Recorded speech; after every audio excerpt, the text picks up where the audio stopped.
What rule in your house would no one believe? We had to ask permission before doing anything. Not just big things like going outside or having friends over, but everything. Can I take a step? Can I pick up my fork? Can I scratch my arm? Dad grew up in a house of screaming chaos where nobody listened and everyone just did whatever they wanted, and he swore his children would learn respect. Can I get out of bed? Was the first thing we said every morning. Yes, you may, Dad would call from down the hall. Can I walk to the bathroom? Yes. Can I turn on the light? Yes. Can I use the toilet? Yes. Every single action required approval, and acting without it meant punishment. He'd make us stand in the corner for hours if we did something without asking first, even something as small as blinking too hard or shifting our weight from one foot to the other. Did I give you permission to move? He'd demand. Did those words come out of my mouth? My brother Oren and I got good at it, but our little sister Birdie struggled. She was only 4 when she started the training, and her little brain couldn't keep up with the constant asking. She'd reach for a toy and freeze halfway, tears streaming down her face, looking at Dad desperately. Can you what? Use your words. What do you want permission to do? Can I pick up the dolly? Yes, Birdie, you may pick up the doll. See how easy that was? She had accidents constantly because she couldn't get the words out fast enough. She'd stand in the kitchen doing the potty dance, sobbing, trying to form the sentence while her body betrayed her. Can I please? Spit it out, Birdie. I can't help you if you don't ask properly. She'd be standing in a puddle before she finished the sentence, and then Dad would make her ask permission to cry, permission to clean it up, permission to change her clothes. We couldn't function when Dad wasn't home, which was exactly how he wanted it. Mom had left years ago, and our grandmother would watch us sometimes, but we'd just stand frozen in the living room because she wasn't authorized to grant permissions. We'd go hours without eating, without moving, without using the bathroom, just standing there like statues waiting for Dad to come home and tell us we could exist. School was a disaster because the teachers didn't understand why we couldn't write without raising our hand first, why we sat paralyzed at our desks, unable to turn a page without asking. Oren failed 3 grades before the school gave up and let Dad homeschool us, which meant we never left the house and never spoke to anyone who might notice something was wrong. One night at dinner, Birdie started choking on a piece of chicken. She was coughing and gagging and her face was turning red, and she looked at Dad with huge, terrified eyes.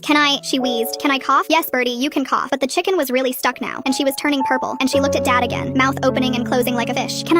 She couldn't get the words out because she couldn't breathe, and Dad just sat there watching her, waiting for her to ask properly. What do you need permission to do, Birdie? I can't help you unless you ask. Oren was frozen in his chair. I was frozen in mine. We'd spent our whole lives unable to act without approval, and our bodies wouldn't move, our mouths wouldn't open. We just watched our sister dying 3 feet away from us. I don't know what broke inside me, but something did. I stood up without asking. I walked around the table without asking. I grabbed Birdie from behind without asking, and I squeezed her little body until the chicken flew out of her mouth and she sucked in a huge gasping breath. Dad's face went white with rage. Did I give you permission to stand? Did I give you permission to touch your sister? No, I said, and my voice was shaking, but I didn't stop. You didn't. And she almost died because you were waiting for a 6-year-old to ask permission to not choke to death. I was crying now, still holding Birdie against me. I'm done asking. I'm done. I walked to the phone without asking, and I picked it up without asking, and I dialed 911 without asking. Dad grabbed for me, but Oren moved for the first time in his life without permission and blocked him. She's right, Oren said quietly. We're done. The police came and they found 3 children who couldn't answer questions without looking for approval first, who couldn't sit down without asking if it was okay, who froze in the doorway waiting to be told they could enter the room. Dad tried to explain that he was teaching us respect, that he was giving us structure, that his family had been chaos and he just wanted order. I was helping them, he kept saying as they put him in handcuffs. I was teaching them how to be good. Dad lost custody that night. Birdie still freezes in doorways sometimes, waiting for someone to tell her she's allowed to walk through.